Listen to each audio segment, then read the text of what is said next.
Hi folks, this is all the fruit, and along a lonely railroad in the foothills of the Balkan mountains found the population of Chinese lantern.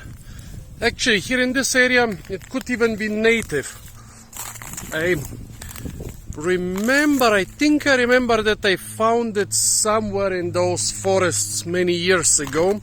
Now I found it on both sides of this railroad. There is a tiny railroad station, no more than an empty little house.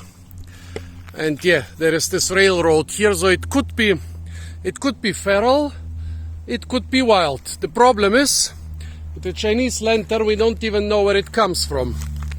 There is one theory it comes from China, that's why it's called Chinese lantern, and also because it looks like a Chinese lantern. The other theory that it comes from southeastern Europe and Anatolia. So in this case, the populations in Bulgaria, at least some of them, would be original wild populations.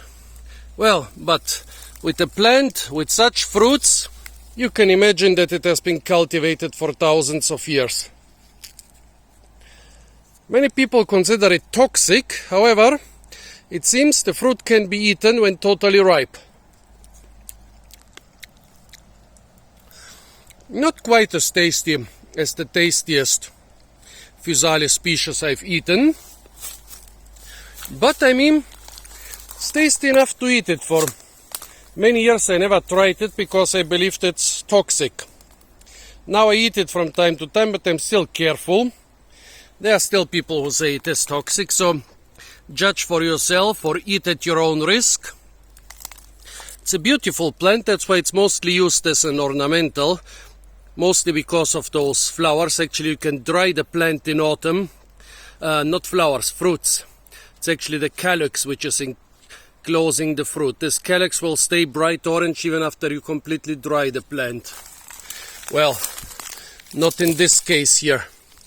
Here there are a couple severe plants where the calyx basically turned brown, but I think this is because it was too young. It was green when they were severed, but basically when you let them fully ripen and then you dry them, they can be very ornamental even as a dried up plant.